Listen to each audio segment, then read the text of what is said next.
हसन हाशमी पीरज़ादा साहब हमारे साथ मौजूद हैं और हैदर हयात ख़ान साहब माहिर आलमी अमूर दोनों हमारे साथ मौजूद हैं। हसन हाशमी साहब के पास चलते हैं। बहुत शुक्रिया हसन हाशमी साहब बात करने के लिए सुनो न्यूज़ से। आपसे ये जानना चाहूँगा कि प्राइम मिनिस्टर साहब ने जो ऐलान किया है कि अमेरिका और ईरान के दरमियान ये जो हिस्टोरिकल इस्लामाबाद अकॉर्ड इस पर इसकी याददाश्त पर जो है वो इलेक्ट्रॉनिक दस्तखत कर दिए गए हैं, आप इसके बारे में क्या राय रखते हैं? आई थिंक सर जी, बहुत एक अच्छा जो है वो इवेंट जो है वो इन टर्म्स ऑफ ये जो कॉन्फ्लिक्ट था उसके लिहाज से ये हुआ है। मेमोरेंडम ऑफ अंडरस्टैंडिंग जो कि प्रेसिडेंट ट्रम्प ने जो है वो फ्रांस के अंदर वर्साई में साइन किया है, and Islamic Republic of Iran के प्रेसिडेंट मसूद पेस्कान भी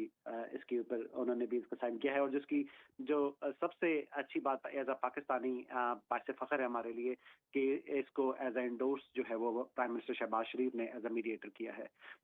इस एग्रीमेंट की बहुत दूरस्थ नताइज न सिर्फ हमारे खत्ते के लिए बल्कि पूरी दुनिया के लिए नजर आएंगे। इसकी एज सुन एज जो इसकी इम्प्लीमेंटेशन जब स्टार्ट होती है तो जो स्टेट ऑफ हॉर्मुज के ऊपर जो एक दबाव था और एक जो चोक पॉइंट बरकरार था, जैसे वो दोबारा से ओपन अप होना शुरू होगा with in the first time frame of those 30 days जो डिसाइडेड है दोनों पार्टीज के दरमियान, तो इकोनॉमिक जो प्रेशर है दुनिया के ऊपर जो आया हुआ है वो इससे काफी सारा जो है वो उसके अंदर कमी आएगी। तेल की प्राइसेस के अंदर मजीद जो है वो कमी आएगी, जिसकी वजह से इन्फ्लेशन भी नीचे जाएगी और लोगों को जो रोजमर्रा की जो चीजें हैं, जो जरूरियात की चीजें हैं, वो भी सस्ते दामों में मैसर होंगी। तो एक हर चीज का जो रिपल इफेक्ट है वो नीचे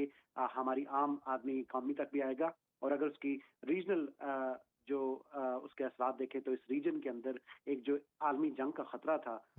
वो जो है वो टला है, जिसके अंदर पाकिस्तान ने बड़ा अहम किरदार अदा करते हुए इन दो ममालिक को जोड़ा है और एक मुआहदे की तरफ जो है वो लेके जा रहे हैं। ये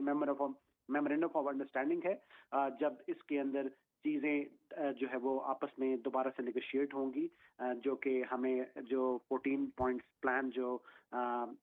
यूएस ऑफिशियल्स ने आज एक्सियोस को और काफी सारे और रिपोर्टर्स को जो है वो लीक किया है, तो उसके अंदर भी हमें जो है वो नजर आता है कि जब ये चीजें दोबारा से 60 डेज के अंदर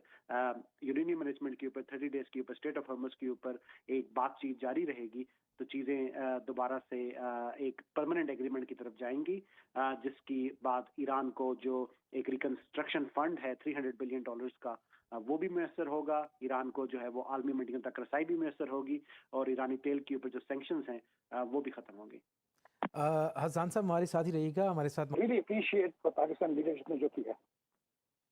सही प्रोफेसर नईम ज़फ़र साहब हमारे साथ ही रहिएगा। हसन हाशमी पीरज़ादा साहब हमारे साथ मौजूद हैं। हसन साहब इसी हवाले से आपसे जानना चाहूँगा और ये भी बताइएगा कि जो मईशत है आइंदा रोज़ में, क्योंकि ज़ाहिर है ये जो जंग हुई और इसके बाद के हालात हुए माशी हवाले से तो एक ज़वाल पजीरी का सामना रहा पूरी दुनिया को, तो आइंदा कितने अरसे तक इसका असर रहेगा कि दुनिया दोबारा उस फेज़ से जो है बाहर निकल आए माशी हवाले से? जिस तरह से जो ये जंग जो है वो 100 दिनों से ऊपर जो जारी रही है, तो जो मईशत के जो असरात हैं वो भी हमें नेक्स्ट 6 to 8 मंथ्स एटलीस्ट जो है वो मिनिमम नजर आएंगे। चीज़ों को दोबारा नॉर्मल सूरत हाल में आते हुए भी इतना टाइम लगेगा। ऑल्सो हमें जो है वो मेमोरेंडम ऑफ अंडरस्टैंडिंग के अंदर जो पॉइंट 4 है उससे पता चलता है कि इमीडिएटली जब साइनिंग ये एमओयू की जैसे हो चुकी है तो यूएस जो है वो अपना नेवल ब्लॉकेट जो है वो रिमूव करना स्टार्ट करेगा और इस्लामिक रिपब्लिक ऑफ ईरान जो है वो भी अपना blockade with in the next 30 days इसको खत्म करेगा। तो जब freedom of movement strait of Hormuz के अंदर स्टार्ट होगी और जो ऑयल का 20% अराउंड जो वर्ल्ड ऑयल है जो उस स्ट्रेट से गुजरता है वो दोबारा से अपने नेचुरल फ्लो में आएगा प्री वॉर कंडीशंस के ऊपर, और जो ऑयल कॉफर्स हैं वो दोबारा से भरने शुरू होंगे और कंट्रीज को अपने ऑयल रिजर्व नहीं इस्तेमाल करने। So what's the secret to making money as a cause जो ऑयल है वो हमेशा जो उसकी ट्रेडिंग है वो 1 to 3 मंथ इन एडवांस की जाती है, तो जो उसके असरात हमें अपने भी जो फ्यूल पम्प्स या जो अपनी रोजमर्रा की अशिया के अंदर नजर आएंगे उसके अंदर आते हुए भी एटलीस्ट नेक्स्ट 3 to 6 मंथ्स लगेंगे। तो इट्स अ प्रोसेस है जो एक स्टार्ट होगा जिसकी वजह से चीजें जो है वो बेहतरी की तरफ प्री वॉर कंडीशन की तरफ दोबारा आना शुरू होंगी, लेकिन इसके अंदर थोड़ा टाइम लगेगा। और जैसे कि बहुत जरूरी है कि इसको देखना कि ये स्टिल मेमोरेंडम ऑफ अंडरस्टैंडिंग है। होपफुली मेमोरेंडम ऑफ अंडरस्टैंडिंग जो है वो सही तरीके से जो है वो बरकरार रहेगा, और जिस तरह की सीक्वेंसिंग इस मेमोरेंडम ऑफ अंडरस्टैंडिंग के अंदर दी गई है दोनों पार्टीज के लिए, टू डू लिस्ट है जो दोनों पार्टीज ने अपनी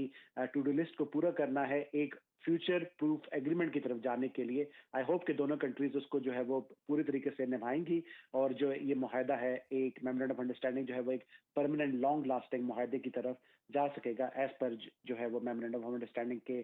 पॉइंट 12 और 13 के ऊपर। हसन हाशमी साहब से हम बात करते हैं। हसन साहब ये बताइएगा, जैसे पहले चैलेंज की बात की कि पाकिस्तान ने किरदार अदा किया, अच्छा रहा, अब दूसरा जो चैलेंज है क्या इब्राहिम अकॉर्ड हो सकता है, या पाकिस्तान की पोजीशन इस पे क्या हो सकती है? आई थिंक सो जो अब्राहमिक अकॉर्ड है वो इस वक्त इस पिक्चर के अंदर शामिल नहीं है। अब्राहमिक अकॉर्ड होने के लिए जो अवामल दरकार हैं वो इस वक्त मिडल ईस्ट के अंदर हमें नजर नहीं आते। पाकिस्तान कभी भी किसी सूरत में भी अब्राहमिक अकॉर्ड का हिस्सा नहीं बनेगा, क्योंकि उसके लिए बहुत सारे जो प्री रिक्विजिट हैं वो अभी तक नहीं हो सके, जिसके अंदर सबसे बड़ा जो प्री रिक्विजिट है वो टू स्टेट सोल्यूशन है बिटवीन फलस्तीन एंड इसराइल। तो जब तक इसराइल जो है वो फलस्तीन का हक खुद राजियत नहीं मानेगा और उस एक अलग टू स्टेट सोल्यूशन के ऊपर जो है वो नहीं आएगा, और जो 1967 की यूएन की रेजोल्यूशंस हैं उनको एक्सेप्ट नहीं करेगा, पाकिस्तान कभी भी जो है वो इस अब्राहमिक अकॉर्ड का हिस्सा नहीं बनेगा। खुसूसन मिडिल ईस्ट के अंदर भी अभी अगले कुछ महीनों के अंदर एक जब ये एनालिसिस जो कंट्रीज आपस में करेंगी कि उनको अब्राहमिक अकॉर्ड में जाने का क्या फायदा मिला या क्या नुकसान मिला, तो चीजें बहुत सारी और मिडिल ईस्ट के अंदर भी जो है वो क्लियर होंगी। आई थिंक सो हमें अब्राहमिक अकॉर्ड देखने के बजाय हमें अपना जो एक अलायंस है वो जो है वो ज्यादा बेहतर रहेगा, जिसके अंदर पाकिस्तान, ईरान, तुर्की, सऊदीया, चाइना और ये जो रीजनल पावर्स का अलायंस है वो पाकिस्तान के हक में भी ज्यादा बेहतर रहेगा, क्योंकि पाकिस्तान को अब आगे जो है वो एज अ इकोनॉमिक जो कंडीशंस हैं वो वाइबल नजर आएंगी अपने नेबरहुड के अंदर, और पाकिस्तान को उसको भरपूर फायदा उठाना चाहिए। और उसके साथ साथ पाकिस्तान का जो रोल है वो एज अ रीजनल जो मीडिएटर है वो उभर के सामने आया है। तो जो ये मामलात हैं आगे भी जब चलेंगे तो मिडिल ईस्ट के अंदर पाकिस्तान एक ऐसी मुल्क के तौर पे हमेशा अब रहेगा जो इन कुव्वतों को आपस में मिला भी सकता है, और इनको इनके जो आपस में तहफ़्ज़ात हैं उनको दूर भी कर सकता है। तो आई थिंक सो हम अब्राहमिक अकॉर्ड की तरफ अगले नजर नहीं आता, बट एक रीजनल अलायंस और रीजनल जो कोऑर्डिनेशन है वो हमें ज्यादा नजर आएगी। ठीक है, प्रोफेसर नईम ज़फ़र साहब हमारे साथ मौजूद थे। माहिर आलमी अमूर हसन हाशमी पीरज़ादा, माहिर आलमी अमूर हैदर हयात